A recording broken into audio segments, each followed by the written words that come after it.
Okie doke. Hello. Happy Thursday. Okay, so welcome back. Last week we talked about transforming triggers and trauma into tranquility, right? And we had about 40 minutes of our video. Sorry, I'm trying to get you the angle right here so I can see. Okay. We had about 40 minutes of a good conversation until my battery went dead. We got most of it in, and the part where we had to disconnect, we left with the rest of our live crew here going through real life examples of what are triggers, what are the everyday triggers that we live with, that we deal with, and what are examples of how that looks like in real life, and what do we do when we get triggered. So everybody took their time to do their homework, where we went trigger hunting and looking for the triggers that are being caused in our lives.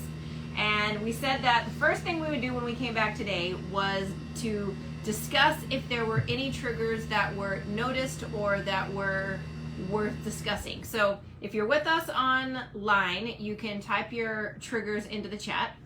Anything you thought of this week when you were thinking of triggers that you were catching yourself feeling triggered, or patterns you were noticing? Well, actually what I noticed, other than the things that I noticed before, is that I am aware of them enough that I try to let them go. Yeah. So I don't know exactly what they are. Yeah. Like I didn't have an extreme reaction enough for me to notice the pattern. Sure. But I did notice that, my attempts at not reacting are actually somewhat conscious. Like, as in, it's not that I'm not reacting entirely, but I'm like talking to myself to let it go. Yeah. Which was surprising a little bit. Does it feel almost like a partial out-of-body experience where you're watching yourself like experience the thing? Yeah, it's a little bit like when I dream sometimes. Like, I try to analyze my dream in a dream. Oh, gosh. I don't know if you've ever had that. Yeah. But I'm like, I tell myself it's a dream, and right there I start to wonder what it means. Yeah. And then I keep dreaming. Yeah. And then I wake up and I remember thinking about dreaming while I was dreaming. Yeah, absolutely. And so Stella's talking about that she would catch herself, experience whatever the trigger was, but she was consciously aware of it. And so she would be working herself through it while it was happening. And I think I can definitely relate to that. And I remember many, many times. And it also depends on, we are triggered by different situations and different factors at different degrees, different varying levels. And it also depends a lot on our stage of growth at the time and all of the other things that we are experiencing, and the level of mental and emotional strength, where we're holding at the time. But I know there are many times looking back when I have had situations. Let's say I'm working on a particular area, and I know this is an area that I struggle, and it's an area that I'm like, why do I keep falling into the same pit over and over and over again? And it's always said that realizing your struggle is 90% of the problem, right? And just being aware, really. Okay? Exactly. And I think that okay, maybe it's 20%, 30%, maybe 40%, but you can be aware of something without having the strength to overcome it, or even the skill set to overcome it. And I think a lot of times, I can count dozens of times where I have been able to see myself being triggered or falling into a trap, and yet not be able to walk around the trap. You're like, here we go again, just walking right into it.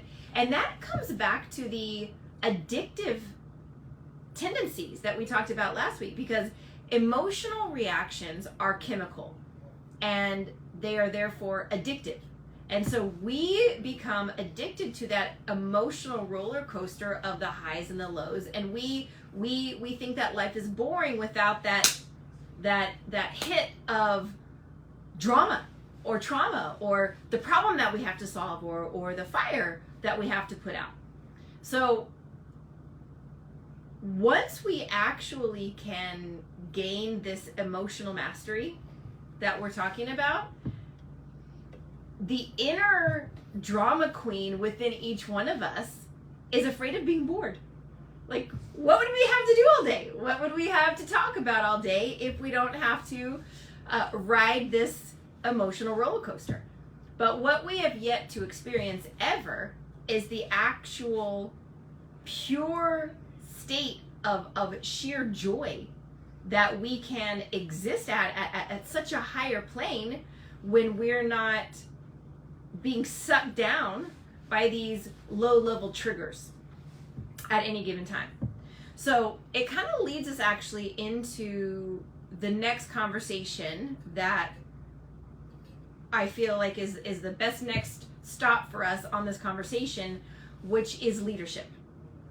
So leadership is the conversation that I would like us to start today. So we're going to switch gears a little bit. We're going to go from mastering and working through our own triggers into a little bit of an evolution on leadership. So for our online followers, I can see who you are, and I know that many of you are in leadership positions in your organizations, in your companies, in your communities. Stella and I were just talking about her job here. So first thing I want to talk about is, what is leadership? Stella, what would you say? How would you define very casually the term leadership? Ability to organize, motivate, and inspire a group of people to achieve a particular goal. Wow. Okay, she just pulled that out of nowhere. She said the ability to organize, motivate, and inspire a group of people toward a particular goal. It's a great definition. It's an excellent definition, and it's 100% accurate. So leadership, the most simplified definition of leadership that I've ever heard is that leadership is influence. Nothing more, nothing less. Okay? Now, in any conversation, someone's buying, someone's selling. Someone's leading, someone's following. And that's truly what whether you're in a sales conversation, whether you are trying to motivate and inspire somebody to do something, whether you're trying to influence your 2-year-old to get in the bed. You know, there are so many different levels, obviously, of leadership. But at the end of the day, if you really think about it, leadership is influence. So by default, by definition, in order to be leading, there has to be someone following, right? So, and there are many, many different levels of leadership, different styles of leadership. I think the most simplified version, again, that I have come to really lean on throughout my career is that there's leadership and there's management. And or you could even say that there is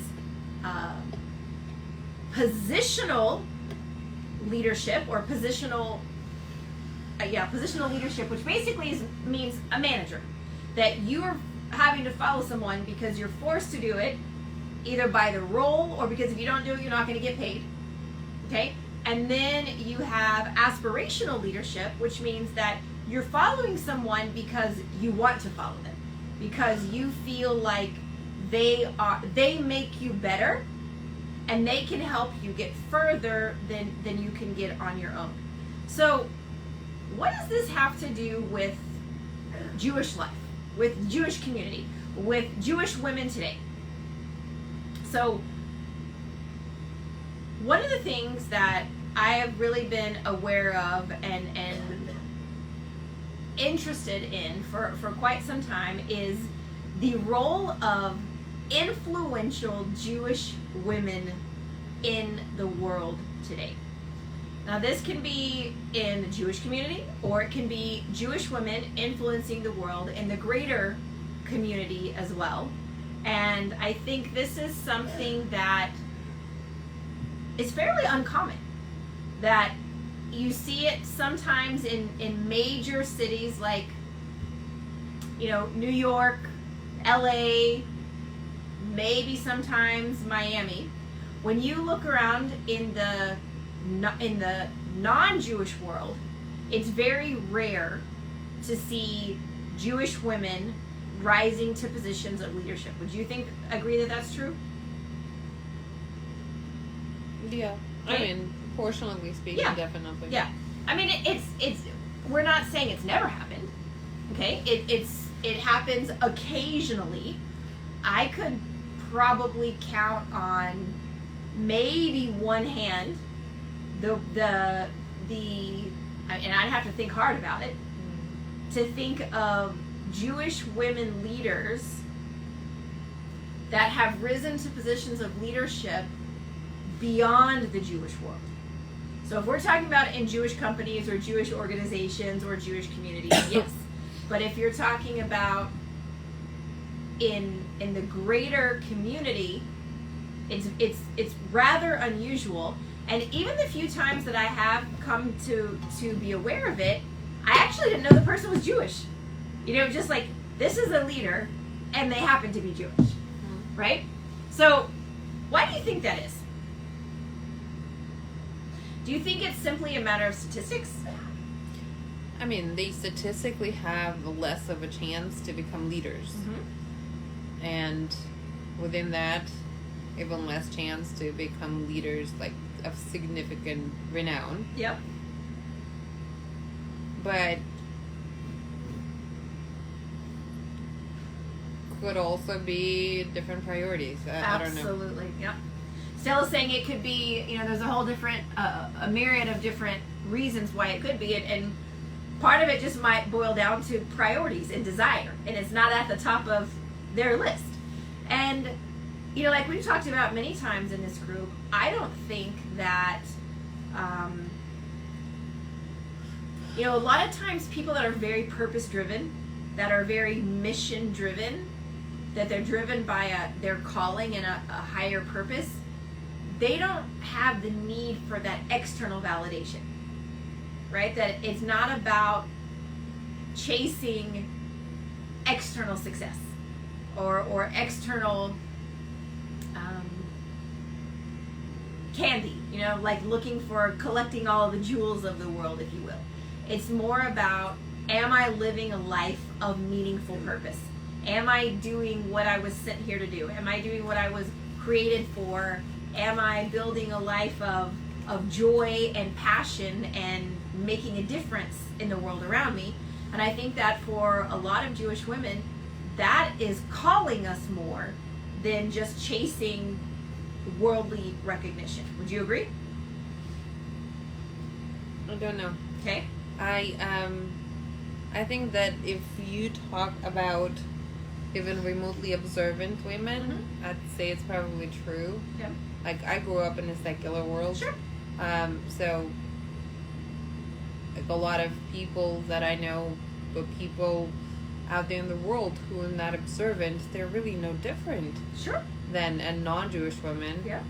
So I think it might be just a matter of opportunity or learned helplessness or whatever it is. Yeah. So, yeah, I mean, I would just say what you said right now, it's true. I wouldn't say that it's more applicable to Jewish women than any other set of women. True. You know, it's just there are women who value more their other purposes and they don't need to be well-renowned. But, you know. Well, and I think also when we're talking about non-religious women or non-observant women, that, like, I didn't grow up observant at all, but I did grow up wanting or thinking that I wanted all of those trophies of the world. You know, wanting, because I thought happiness was behind all of those magic doors. You know, so I thought if I made a lot of money, and if I created success, and if I created great titles for myself, then I would feel happy, or then I would feel proud, or then I would feel accomplished. And all of those things do work for a little while. But then after a certain amount of time, then you start to feel the emptiness that's behind them. And you think, okay, now what? Okay, now what? Okay, now what? And every trophy you collect makes you want another trophy. And you're constantly wondering what's next, what's next, what's next. And then at a certain amount of time, you start to realize, you wake up one day and you look in the mirror and you say, is this all there is? No, there's got to be more to life than this. And that's when we start to go in search of significance. And we start to go in search of meaning. And I think this is where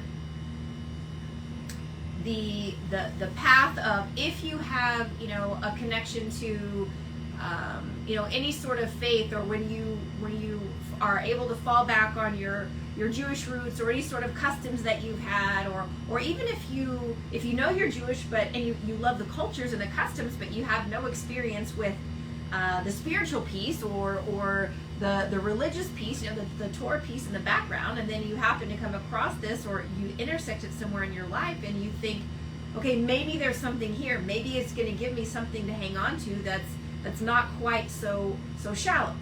But why are we talking about all this? Because when we're talking about when women today are starting to look for what gives them purpose, and how we can wake up every day and feel fueled by our higher calling, and knowing that we were all put here for a reason, how are we going to move ourselves from point A to point B? And we're talking about leadership, because if we want to step into our role as influencers, remembering that leadership is influence, nothing more, nothing less. So whether I'm going to lead a community of 1,000 or stadiums of 10,000, or if I'm simply going to lead an army of 1, I've got to learn those basic skills, philosophies, and principles of leadership. And I mean, we could talk for weeks and weeks and weeks about this concept, because first of all, they're different, like, concentric circles of leadership, but it all starts with me. So before I can lead anyone else, I have to first be willing to lead myself. It's like the old saying, you know, before you put the mask on your neighbor on the airplane, you got to first put the mask on yourself. And once that mask is on yourself, then you have the fuel and the power to be able to lead and help the other people around you. So really what I would like to do today is to just have us kick off this discussion of, okay, how many of the things that I want to accomplish in my life are going to require me rallying the troops around me and getting the people in my circle, whether it's my inner circle or my greater circle, and getting these troops all in alignment and moving in a certain direction. Maybe it's my family. Have you ever tried to get your family all on one page to all agree on something? That's difficult in and of itself. And so whether you're talking about your parents, your kids, your siblings, whether it's your close friends, whether it's your extended family just trying to agree to go on a vacation and getting everybody on the same page with that.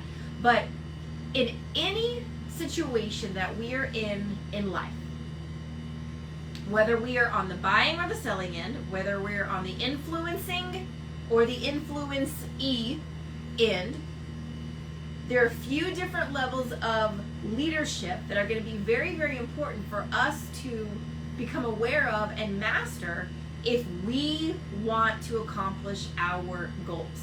And this could be in regard to, say that I have a really big goal that I want to accomplish for my community, or It could even be with something as small and simple as conflict resolution on a daily basis. So, Stella, have you ever been in a situation where you've had just drama and conflict at work? At work? Mm-hmm. Less at work. Does that work? Okay. And I think it's much easier for me personally to set boundaries at work. Okay. Not so much boundaries, but tweak my perception to distance myself from it. Okay. I mean, it's drama and it's difficult, but I don't care as much because it's work. Yeah. And there's very little I can do, and move on. Yeah. But like the drama that I had to deal with was really more on the personal. In your part. personal life? Yeah. So and some people do have healthy boundaries and are able to separate the things at work. Sometimes it's hard, and sometimes when you're, with in teams that you've worked together with for a very long time, and then those boundaries get blurred, and it's hard. Is it a friend? Is it a colleague? What's the situation here? And also in the community, if you've got good friends or good family friends, and then something comes up and there's tension, or there's awkwardness, or there's conflict, or whatever you want to call it, and in any one of these situations, strong leadership and strong advice can make all the world of a difference if we're able to rise above and act with wisdom and grace, or whether if we get sucked in to the drama and just let our emotions take over and we act with stupidity, and then we regret it, and then we have to unravel, and then the whole thing compounds, and forget it. But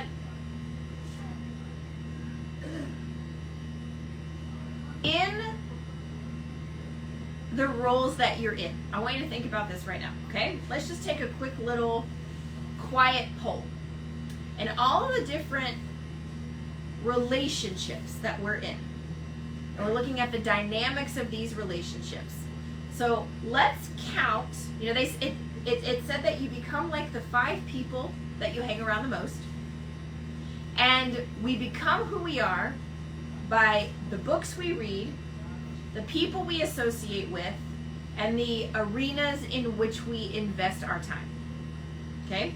So if we are looking at the greatest contributors to who we are, to our character, okay? Can you easily and quickly think about the 5 people you hang around the most? Okay? Think about that just for a minute. Like literally count on it. You don't have to say it out loud, okay? But just count it on your fingers. Who are the 5 people that you spend the most time with? Got it? Okay. Now, are those people that you spend time with face-to-face every day? Or is it virtually, online? Is it over the phone? Think about that for a second, because that's also going to influence the dynamics of how you work together. Okay? Would you say that the people that influence you the most, are you in back and forth dialogue with them every day? Or is it more that you're learning from them from afar?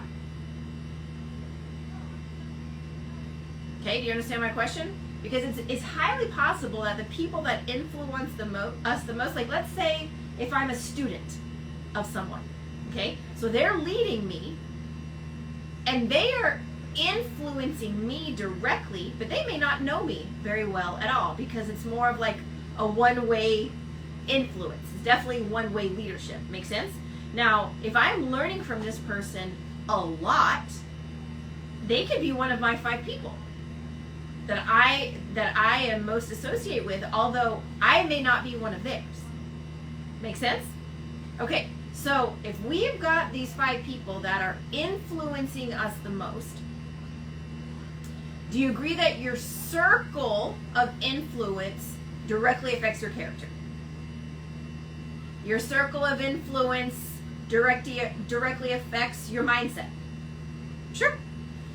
Would you say that your circle of influence directly affects your self-talk? Do you notice that when you start to hang around the same people over and over and over again, you almost start to pick up their slang? Absolutely. You know, sometimes you pick up their accent. You're like, I don't even say that word. Like, why is that word coming out of my mouth? And then you start to say it sounding like them, right?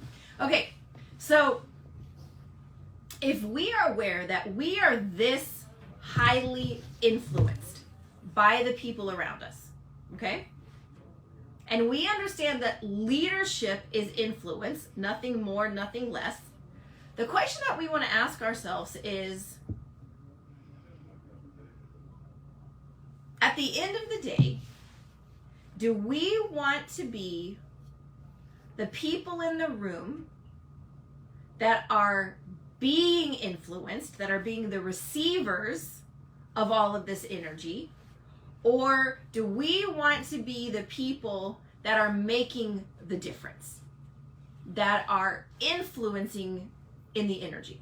Okay? Because again, there's always an exchange, one or the other. Now, it's also very important to understand that not only is leadership influence, but also, in addition to that, in order to be a great leader, I also have to be two other things. I have to be a great follower when the time is right, and I have to be a great team player when the time is right. Because there is no such thing as an excellent leader that cannot switch roles and do both other roles in a very healthy way. Does this make sense? So I have to be able to be a great coach, a great quarterback, and a great receiver in order to be an overall excellent, healthy athlete. And why is this? Because there are going to be different times, different situations in my life where I'm going to need to be able to rely and play in those different roles. Nobody is the leader all the time, right? Sometimes we're the leader, sometimes we're part of a team, sometimes we're a follower, sometimes we're just a student, and we're just soaking it in, and then we've got to be able to switch gears and step into the leadership role. So where is this conversation going? For us to be able to maximize our potential and maximize our influence as strong, dynamic Jewish women in today's world, we've got to be able to maximize our power and potential in all of these different roles and these different elements of the roles that we play in the relationships that we operate in. So let's think about this for a second. There are certain qualities that would exemplify excellent teamwork. Would you agree? Okay, so we can sit here and we can make a list of 3 to 5 things that make an excellent team player. We can make a list of 3 to 5 or 10 things that make an excellent student, an apprentice. And we can make a list of 3, 5, 10 things that make me an excellent leader. Okay? And in some of these lists, you're going to have character traits that overlap. Would you agree? And then in some of these lists, I'm going to have to take off my apprentice hat and I'm going to have to put on my leader hat. I'm going to have to take off my leader hat and I'm going to have to put on my team player hat. Okay? So, in order for me and you and all of us to maximize our potential, one of the things that we have to do is wake up to the awareness that I need to live intentionally each day. And I want to live with awareness and with purpose each day. Because if I wake up and I walk out my front door every day saying, I am going to be my best, give my best, and do my best today, I'm going to give it my very best. I'm going to show up as my best. I don't know what today is going to hold. I can't predict the future. But whatever it's going to be, I'm going to show up as my best and give my best. I'm going to live a very different day and a very different life versus someone who is simply sleepwalking through the day and going through just reacting to whatever flies my way. Do you agree? Okay, so Stella, how much more energy do you think it takes to go through your day living intentionally? Much. Much? Much. Okay. How so? Why so? Well, you really need to turn off all your autopilots. You said you need to turn off all your autopilots. I mean, that's much. Yeah. Yeah, it is. And I don't think it's... And even if you want to, you can't. I mean, like, just speaking about triggers and your habits, and even if you want to be intentional and give your best and do your best, there's so much that sort of needs to be unlearned and untrained before you could get there. And while you're doing that, something else gets learned, and it just feels like that would be like 100% awareness and well, that's the goal, and deliberateness. That's certainly all the goal. time. Yep.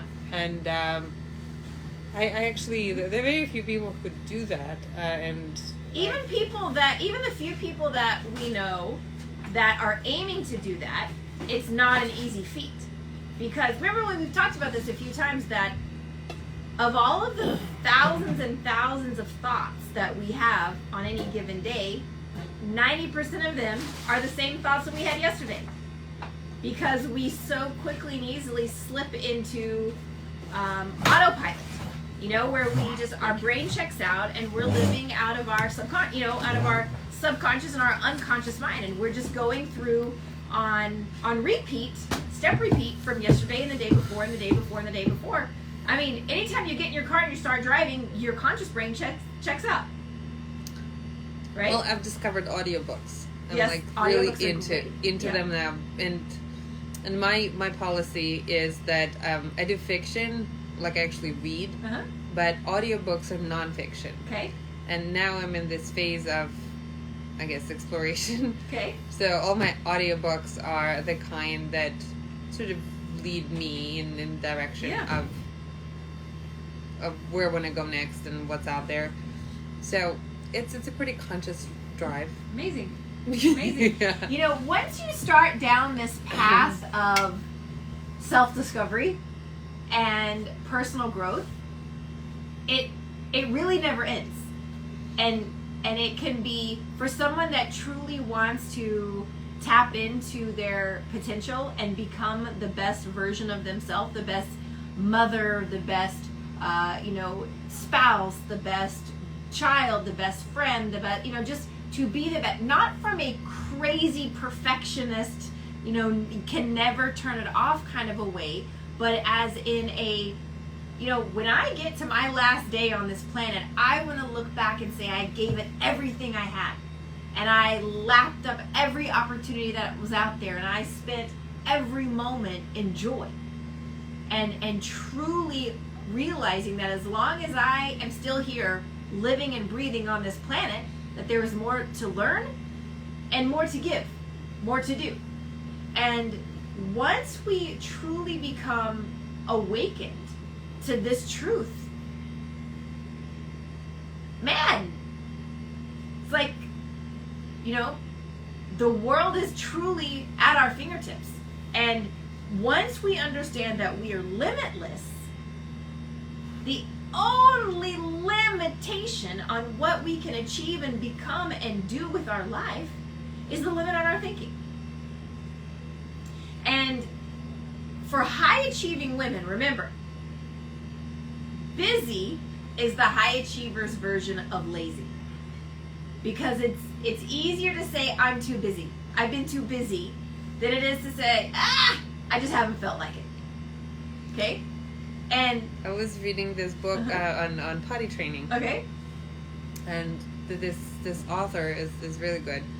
I don't know if it was that book or like the next book, but same lady. Okay. So basically, she's saying the same thing, that busy is just really not acceptable. Yeah.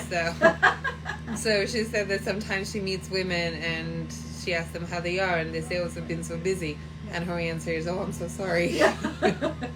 Yeah. Like, what can you do not to be busy? And she like talks about the like very specific practical things about chunking time and all that. Yeah. But I just really like the answer. Oh, I've been so busy. I'm so sorry. Oh, I'm sorry to hear that. Yeah. Like, not in a way that I feel sorry for you because Right. you're busy, but I feel sorry for you because you don't know how to Right. unbusy yourself. Right. Absolutely. And, you know, busy is a 4-letter word. And busy implies that we are not in control of our time. That someone else is in control of our time, and we are simply victim to this clock that we can't figure out how to slow down. Now, I believe it was Albert Einstein who says that time management is an oxymoron. Like trying to rope the wind. It's like herding cats. Okay, it's not possible to do. Every human on this planet has 24 hours in a day, 168 hours in a week. What we do with our time is a direct effect of our awareness and our purposeful application of what we consider to be important. And when we stop and ask most people, most women, their daily life is grossly different than what they state as their priorities. Okay? Because I may say these are my priorities, but if you look at my day, my week, my month, my year, I can't find them. I can't find my priorities in how my week, year, month is being spent. And we don't want to live the same year 75 times in a row and call it a life. But I know already that by the time you get to my age, I'm already thinking, oh my gosh, the time is going so much faster. Like every year it's just faster, faster, faster, faster, faster. I mean, I can't believe we're basically already to April and I feel like I'm still, like my head's still in December. Like, where did the first quarter of the year go? It's so fast. And now I can see a whole decade. You know, my son is 16 years old and in my mind he's still 6. Where did it go? And it's not going to slow down. It's going to keep speeding up. And the only way that we can slow down time is by becoming very clear on our priorities and very intentional on living out those priorities. Nobody ever gets to their last day of their life and says, I wish I'd worked more. It doesn't happen. And, you know, we've yet to have a generation of people that are on their deathbed that grew up with cell phones in their hand. Hasn't happened yet. But it's not going to be long. How many of those people are going to say, I wish I'd been on my phone more? I wish I was scrolling more. I wish I was on social media more. It's not going to happen. Not going to happen. Because do you have any of the baby boomers that are saying, I wish I'd watched more TV? No. It doesn't happen. But what we do is we get sucked into TV as an escape mechanism to avoid a real life that we don't really feel is much worth living.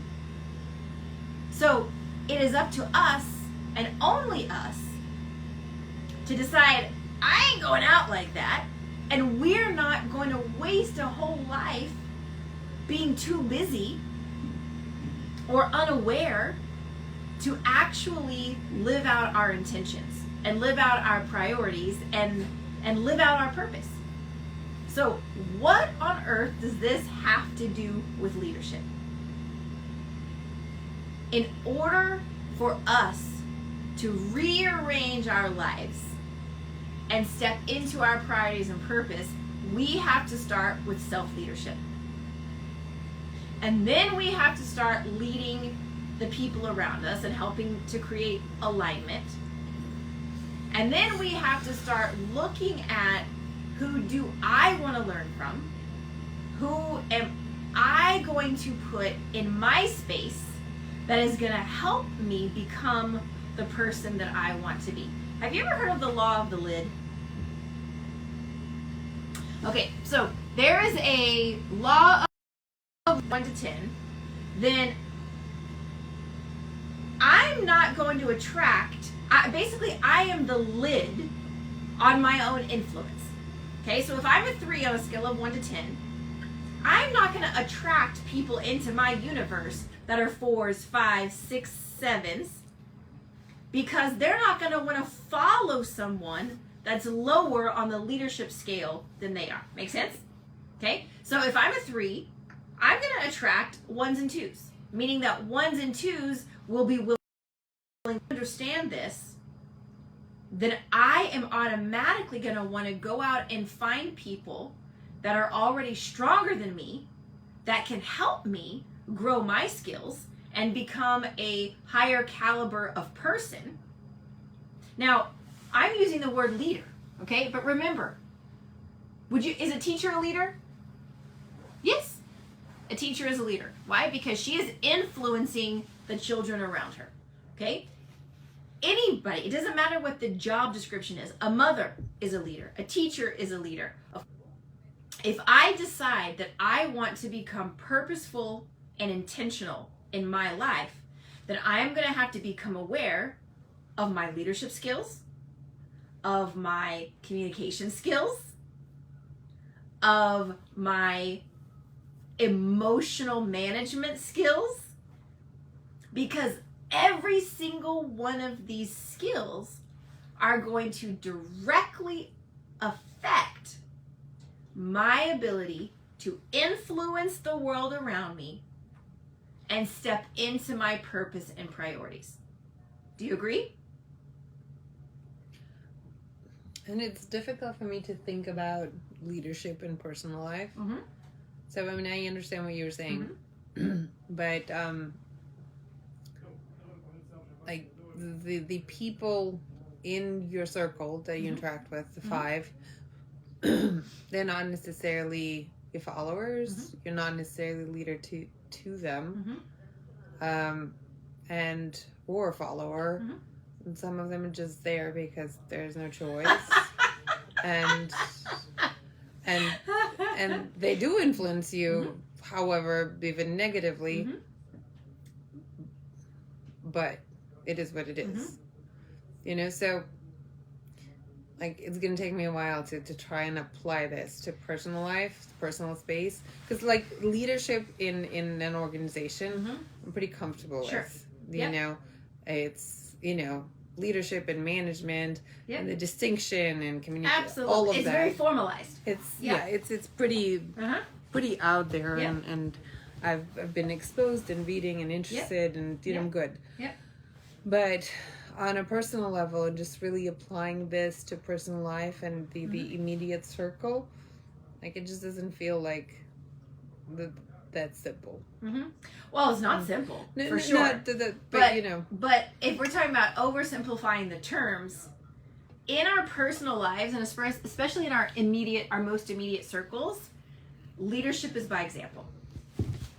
So we're leading by example more so than leading through, say, official jargon or positional leadership. So again, this goes down to the laws of influence. So if I have goals, and if I'm very clear on my goals, and I am working toward my goals, I'm a goal-oriented person, I'm a very strong character-driven person, and I want to achieve these certain goals. And in the world around me, in my circle of influence, in my personal circles, I don't necessarily, like, let's take our children as just a very, very simple example. Okay, so our children always learn more from what's caught than what's taught. Okay, so they are going to grow up absorbing from us our character traits. They're going to grow up absorbing our belief systems, our opinions, how we operate in the world, because we're modeling for them every single day. Okay, now what about the rest of the people in our life, whether it's your spouse, your siblings, your parents, your close friends? So there's a couple things there. When it comes to goal setting, if the people that are closest to us in our lives are holding us back from achieving those goals, then it's probably time to change that inner circle. Now, if you're related to them, you can't necessarily kick them to the curb, and that's not the point. That's not the objective. But we do have to protect our dreams and protect our goals and be very careful who we share them with. Because if they're going to poo-poo all over your parade before your dream ever sees the light of day, then you're not going to have much success getting to that finish line.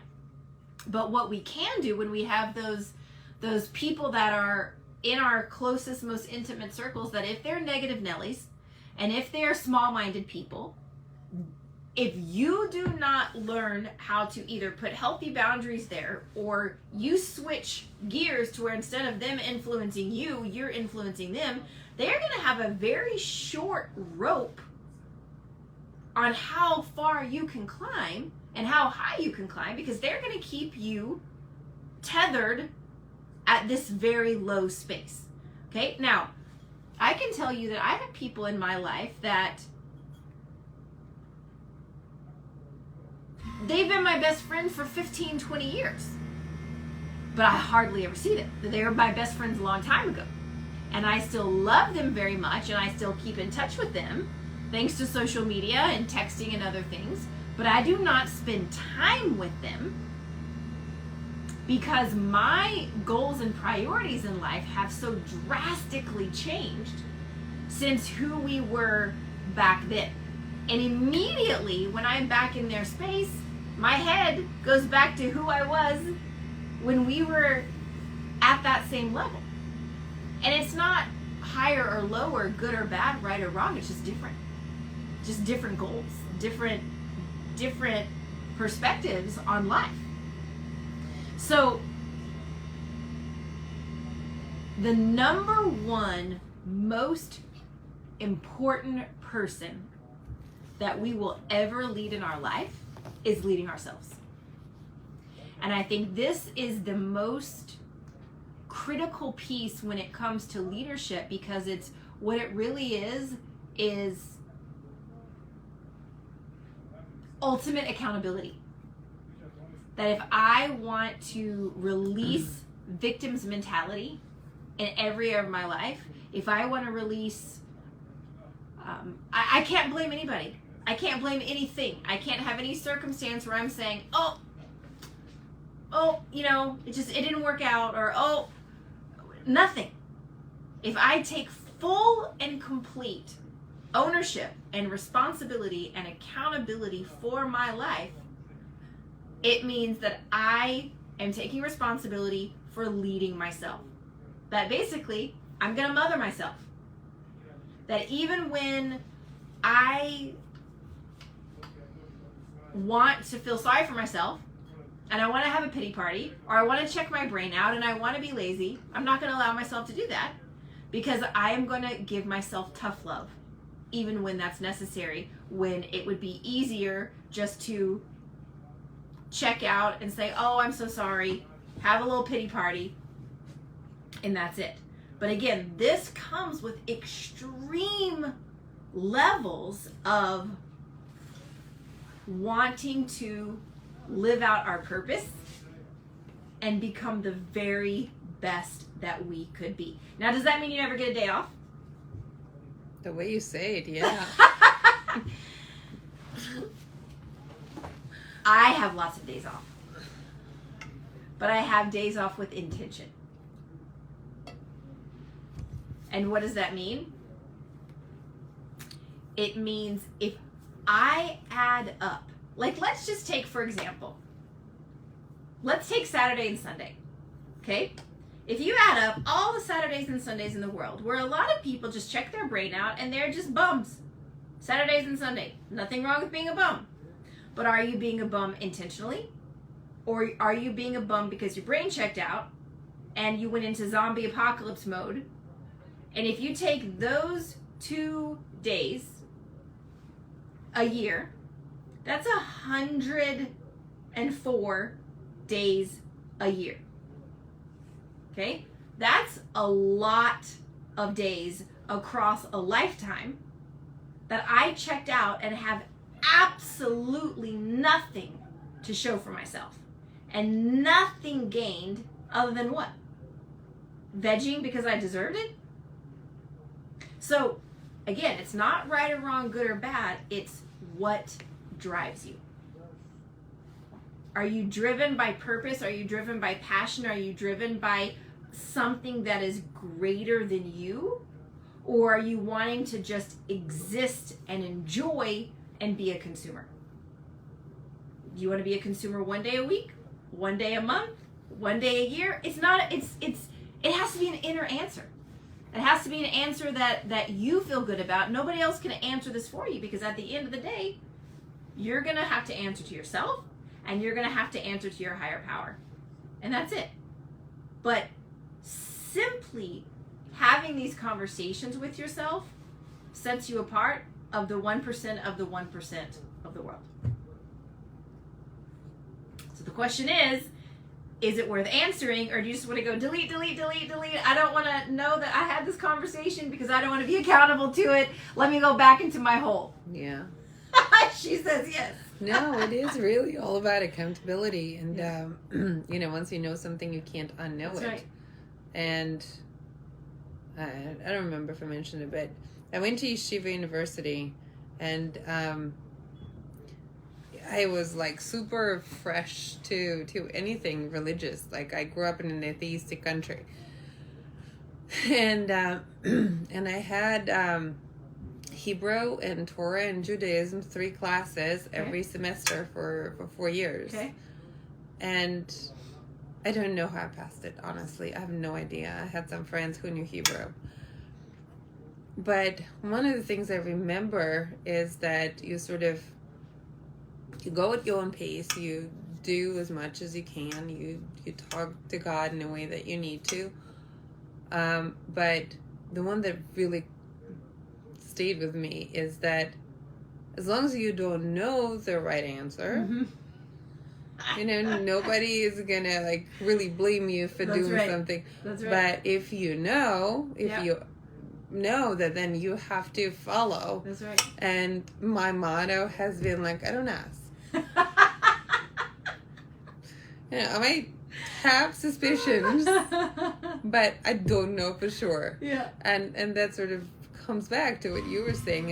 It's accountability. Once you know, once you actually seriously pose that question to yourself and you answer, and whether it is truly your opinion or is it a perceived opinion, but how do you want to think of yourself? What kind of person you want to be? And even if you want to be someone else but you're lazy to actually do something about it, until you have that conversation, you have the leeway to do whatever. That's right. But then you can play dumb. Yeah. But then once you actually explicitly decided to go that way, and you name yourself a lazy bum, it's hard to live with. Yeah. It's like the red pill and the blue pill from the Matrix, right? So I can take the red pill and I can just delete and go back and never know, and I can be completely ignorant. Ignorance is bliss. Or I take the blue pill and I suffer. And I wake up to reality. And then I got to decide what I'm going to do with it. Yeah. So it's a big question. And it's not something that anyone else can ever do for us. And that's really where true self-leadership comes from. It's like the question, who motivates a champion? The champion. Because the buck stops here. There's nobody else higher up the totem pole that can do the job for us. So I think that's going to be our homework for this week, okay? Is we're going to think about how accountable do we want to be? How much do I want from this world? How much do I want from this life? And it's not a one-size-fits-all answer. It's not a question you ask yourself once and you never have to revisit again. It's an ongoing evolution. It's a constant journey, and you start ugly. You just start. You just lean into it, and you start learning a little bit more and a little bit more and a little bit more, and the more you learn, then it takes you to the next step and the next path and the next path. And there are so many women that never take the first step out of their driveway on the journey of life because they don't know where the journey ends, and they're terrified of the unknown. And the only way to truly embrace this path is to say, I'm okay with not knowing. I'm going to lean into it and learn as we go. You going to say something? Yeah, I know that this is like a class for women and we talk about women, but that's true for anyone. Sure. Technically. Absolutely. Women have different ways of learning than men, and women have different ways of experiencing the world, and different stigmas we have to overcome, and different challenges that we have to overcome. But at the end of the day, it's human nature of a higher calling. Absolutely. All right, my friends. Anything else we need to add today? No. You sure? Going once, going twice? Okay. Love you guys. Bye for now.